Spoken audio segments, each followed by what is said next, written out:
I ask you both to come to the front? Unfortunately, the folk online, you can't ask any questions, but you and the Whale can, and there are microphones around. Both Monique and Rob have raised some fairly big challenges for us all. As you are thinking about your questions, I'll start. One for you, Rob. Some would say we're in too deep, too far gone, too far down the road, and the idea that it'll be built up from the bottom along what you prescribe, which I think you're absolutely right. In other words, the idea is a good one. The execution will be challenging. And disappointing to also point out that as a country, we spend peanuts, the foundation. You will all have seen the troubles we have had with primary care, and people keep wondering, why do the emergency departments fill up so quickly? And I think less than it's 3 or 4% on health promotion, prevention. How do we turn it around, Rob? You're right, of course, Colin.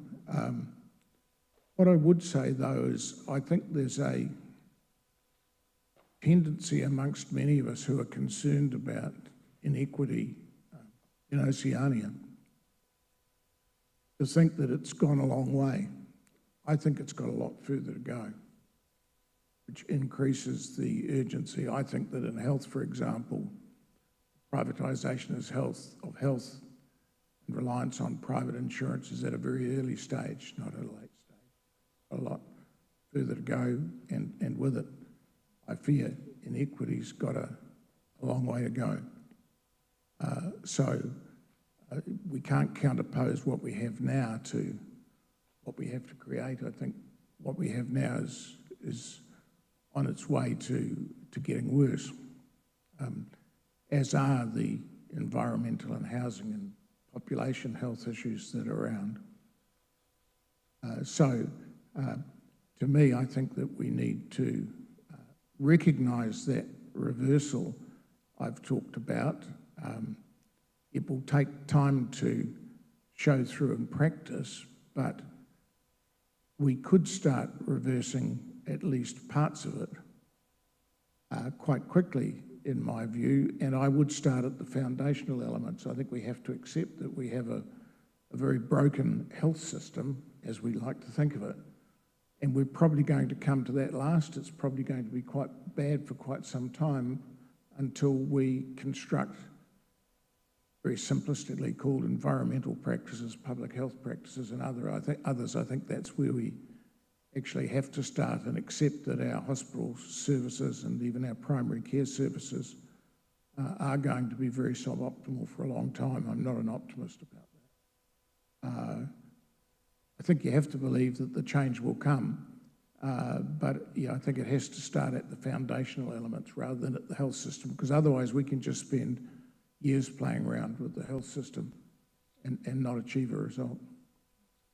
I like your reference to don't ask the existing institutions to do something different.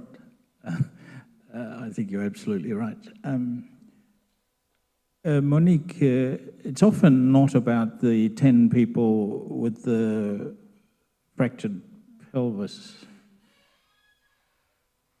It is actually, back to your first point, it's actually the stub toe in a privileged group versus the fractured pelvis in the brown people. If you excuse my, it was Rob who used the, let me put it back to you, that it's actually not so much about 10 pelvises, but yeah, stub toe in a privileged individual versus the fractured pelvis in a brown person. It's, what do you make of that challenge? Because I think it's actually for a significant part of it, it's actually about that.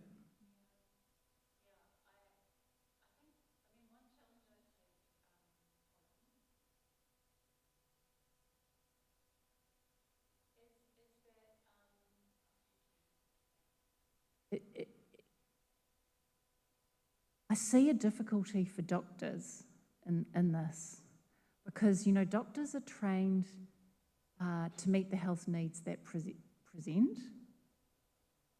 And I think we have to consider when we're training doctors, you know, where these obligations around distributive justice lie. You know, where in the system, and I guess that takes us back to Rob's point about the system. You know, how is the system structured in a way that identifies and responds to these questions of distributive justice, because it tends to take every individual as it comes and not see the pattern. And I guess one risk here is that we may not even collect the data that allows us to see the patterns. So, I mean, part of it, you know, health researchers have a really important role in terms of shining a light on where the injustice is.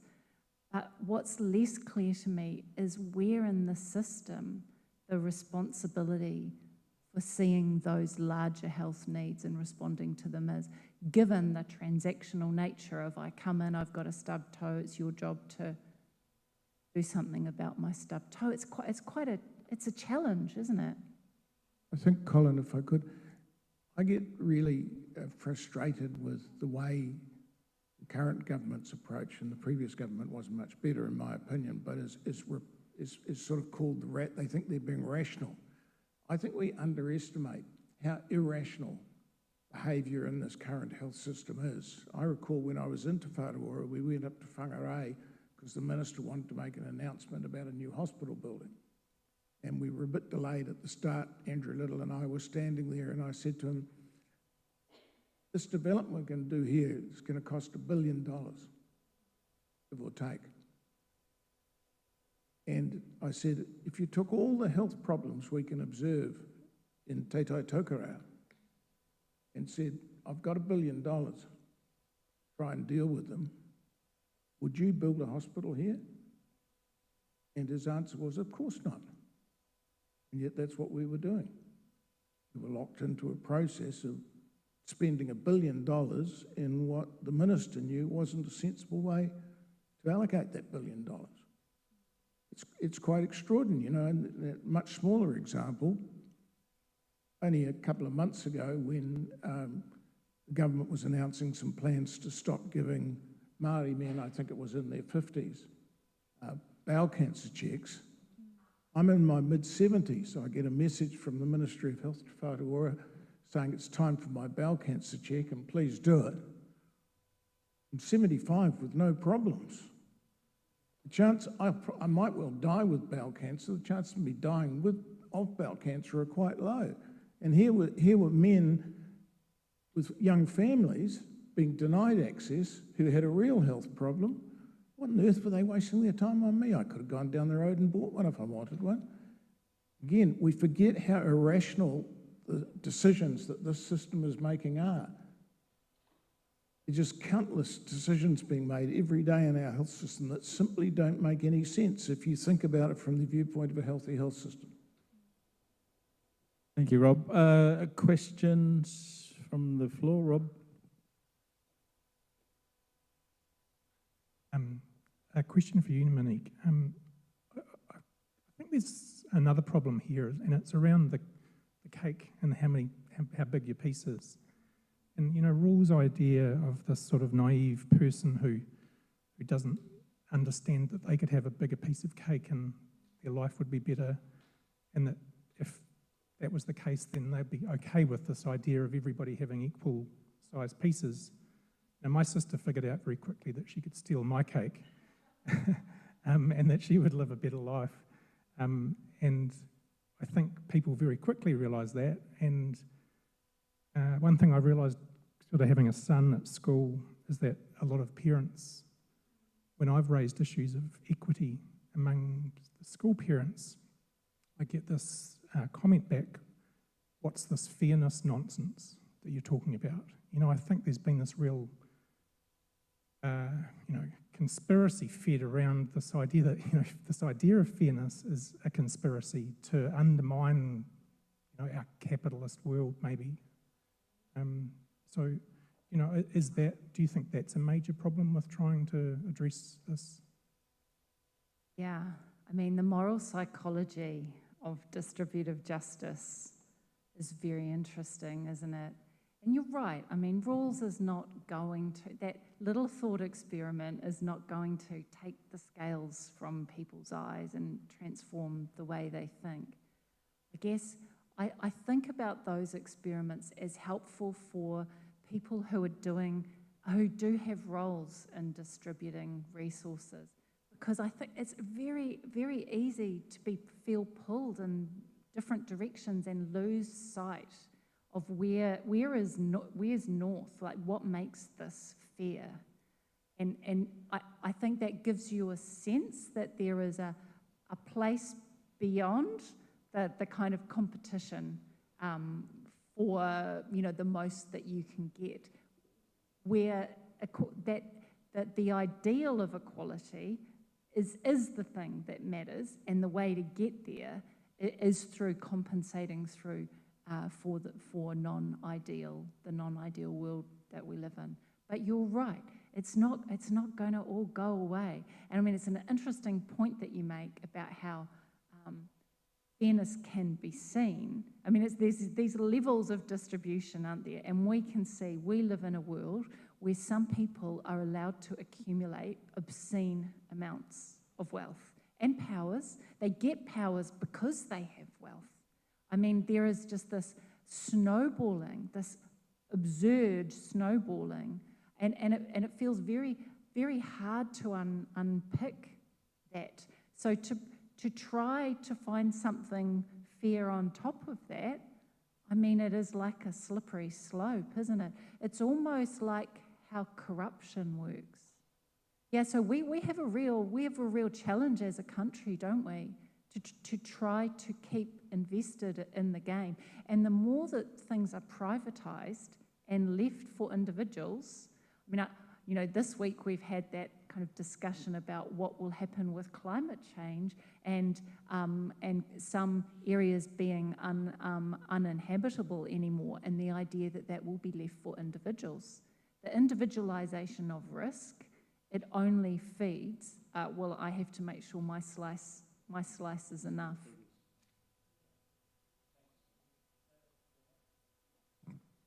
Renee Liang, paediatrician and longitudinal researcher. So my question actually addresses the title of this, which is Distributive Justice in Health. And the question relates to where does health end and other things begin? Because I guess, Rob, you definitely sort of keyed us into the idea that actually health begins in the environment, and also, the social determinants of health, which your key addressed, also encompasses things like education, housing, access to, jobs. So all of these things we know are actually part of health. And yet, as doctors, we are constantly told, stay in your lane, do your job, fix the stub toe, and then that's you done for the day, instead of advocating. So I guess my question is, how do you determine where health ends, and do you have any tips for talking to people about that? Because I'm guessing that the idea of distributive justice is very wide, right? And you know, that idea of how do you even begin to address that subject? I skipped the question of the distributive part of justice because I was too scared to question Collin on it. But from my point of view,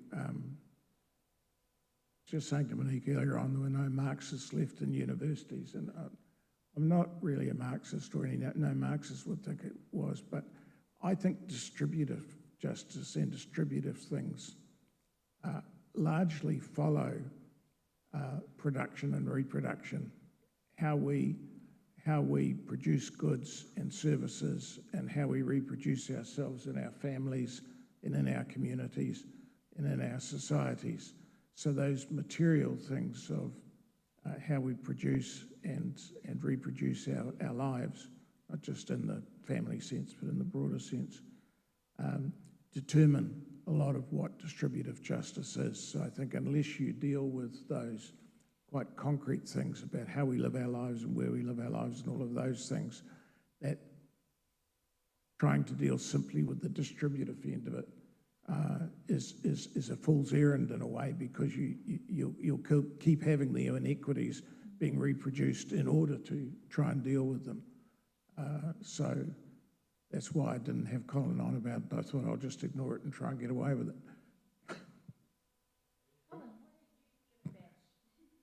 Renee's question. I'm the referee here, and you guys are... You don't ask the questions, I do.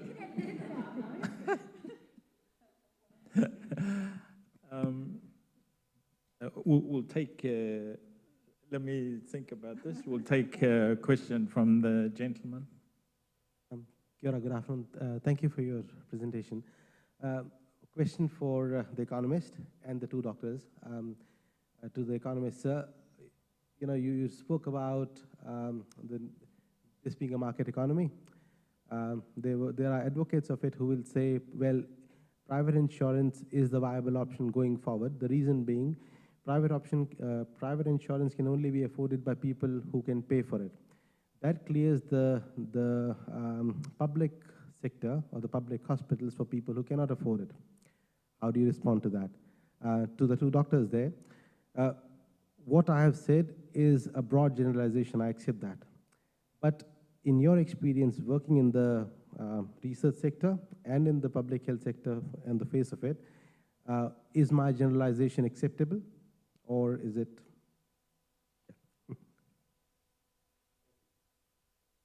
I think one of the real problems of our current health system is that it does work very well for about half of the people in the country. It's not that it doesn't work well for everyone, because it does for, call it half, roundabout. And that's partly because of private insurance, also partly just because of the sort of reasons that were touched on by Monique, of the various reasons you might get access more quickly, just cultural and social and other things. So that takes a sense of urgency away from it. And so insurance can solve some of the issues, and it's possible to imagine that this system might evolve to one in which even a form of social insurance is adopted for healthcare, which becomes kind of compulsory, that everyone has to pay insurance, and it'll still be laddered and hierarchical and inequitable, but I think they'll eventually find ways to... We're already finding ways. I mean, everyone loves KiwiSaver at the moment, but if you think about it, it's simply a means of privatising provision of superannuation. It's making workers pay for their retirement income rather than society paying for it. And I think the same thing probably will start to happen increasingly for health, but it will still be laddered and hierarchical, and it will still be feeding a transactional system, which is based on people being able to sell things to that insurance group, which will keep on escalating costs and skew the provision. So I sound like a real merchant today, I'm sorry, but that's my reaction to what you say, I think. I'm very interested in these questions around insurance and how they actually affect distribution.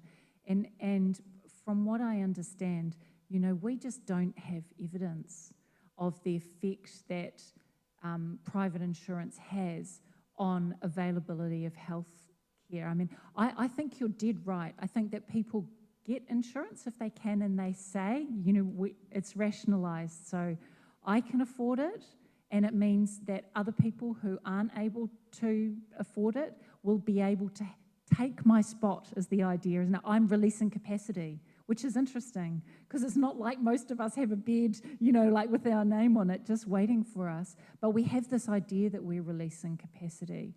And it seems to me like the real picture is much more messy than that, because of all of the ways in which clinicians work across the public and the private system, and the way that waiting lists work, what's you know, and differences around complexity, what insurance will cover and won't cover, and what is left for the public system to deal with, and how that affects throughput. So I think that we actually need some research about this. It's quite a complex system, but there are researchers who do this kind of systems work. I suspect we're kidding ourselves when we think that we're contributing to the public good by opting out, and we can see now the way that might be contributing to a discourse which allows more privatisation in, and it might be very hard to get back to a much more fully public provision. Thanks, Monique. We'll take one more question, if there is any.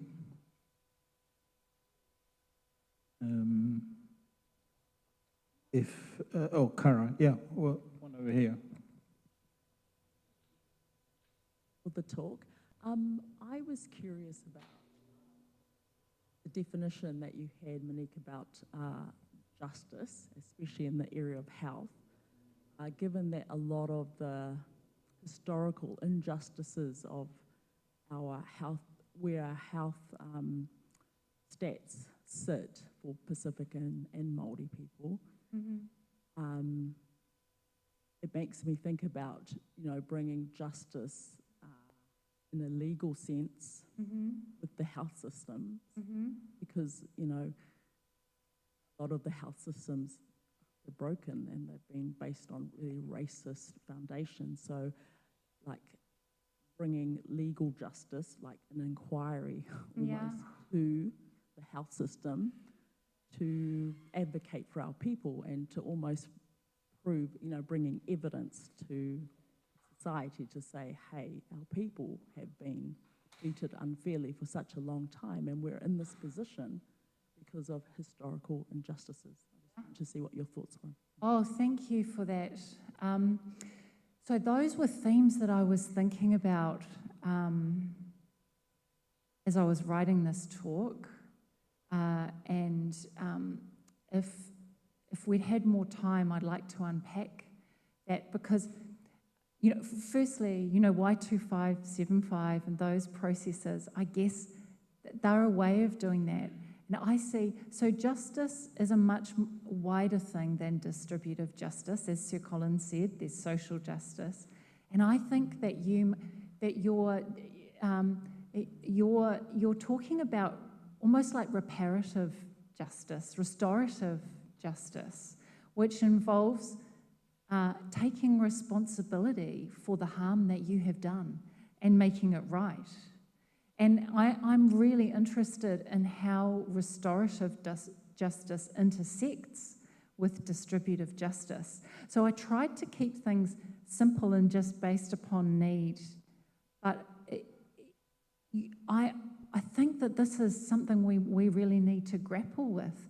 So we as a society have enabled there to be some groups that inherit privilege and other groups that inherit a lot of trauma and harm, and that was avoidable. So you know, that's the result of things we can point to. And when you know you've harmed someone, I mean, we teach our children, don't we? It's not, firstly, you do have to say sorry, and secondly, that's not enough. You have to make it right. So you have to repair the injury, and you also have to not do it again. Those things apply at a social level, don't they? And it comes to collective agency. Issues around responsibility and collective agency are really complex. And so I can't give you an easy answer, but I agree with you that there is a particular imperative to address harms that are expressed as inequities in health and health outcomes because they are the result of the things that we collectively have done and have allowed to be done. Yeah. Oh, thank you. I'm an obstetrician gynecologist, and I've been working in the hospital system for a long time. My question, Rob Campbell, is around if you look at the big hospitals, even the ones where there's a lot of inequities in health, but the people in the decision-making level is never Pacific or Māori or the people where the inequities are happening. Do you think there'll be any possibility at any stage that they will look into that? Because there's never any drive to really look at the populations that are impacted, because the people at the top who are making the decisions about where the money goes, it's probably going into robotics where the big boys play and, laparoscopically. Do you know what I mean? And the distribution of the wealth or the amount of money is to have the big toys to play the big games and not necessarily to improve the health of the populations that are hugely impacted by the inequity distribution of the funding, say, for example. It was just a question that I've always had. Could I agree with the direction of what you're saying. One of the interesting things in my Te Whātua experience was the process of localities which has been abandoned, and there's a widespread view that the localities concept was wrong. My view is that it wasn't wrong, it just was never taken far enough. In fact, many of the localities were loosely formed of people working in the community members with some health professionals, but with quite strong local people's input. And it was remarkable that around the country, how often the localities' plans were similar in terms of what they prioritised and how much they differed. They were almost the inverse of what the health plan of the government was. The allocations were so different, it was extraordinary. And I think one of the reasons they were abandoned is that, having consulted local communities about health needs, the answers were not what they wanted to hear. And I think it's one of the main reasons the localities were abandoned. And there's no question the same thing is happening with the iwi Māori partnership boards, which are still in existence, but are having their funding and authority truncated as time goes on. Again, those in authority don't want to hear what they're being told by iwi and hapu around the country as to what the changes should be, which is really quite shameful. But I think reflects what I think you were saying, that those inequities which are deeply embedded are known, they are understood, but the people in charge just don't want to hear them. Thank you, Rob. Thanks very much, everyone. Our time is up, so I'll just ask you, Rob, if you want to make any final comment, and Monique, and then I'll wind this up for us. Thank you. I've had more than a fair go, thanks, Colin. Okay. Monique? Yeah, I feel like, my slice of the cake has already been too big. Firstly, What did I do? The only question I want to respond to is the one from Renee. Where does health end? If you look at Māori providers, primary care providers, community and Pacific, there is no end. You know, it transitions into social issues, to employment issues, to housing. There's a Pacific provider that I'm particularly fond of. They do all of the clinical care and the support. And in fact, they're running, successfully running apprentices training for young people. In other words, it's, I think, a frame of mind. The traditional, conventional delivery is clinical and nothing wrong with that. But if you look at, it's kind of the model that Rob was talking about. This is much more inclusive of the determinants of health and empowerment of people. Is only the only thing I want to respond to. But can I just say thank you to Rob Campbell and to Monique Jonas for a really deep, difficult, challenging conversation. Plenty to think about. I still like my idea of the example, Monique, is the privileged individual with a stubbed toe and the brown person with a smashed pelvis. I still think that's the example I'm going to keep reminding you about. But look, this has been fantastic, and for coming along, we're going to give you a cup of tea after this. But can I just ask you all to show our appreciation to Mr. Rob Campbell.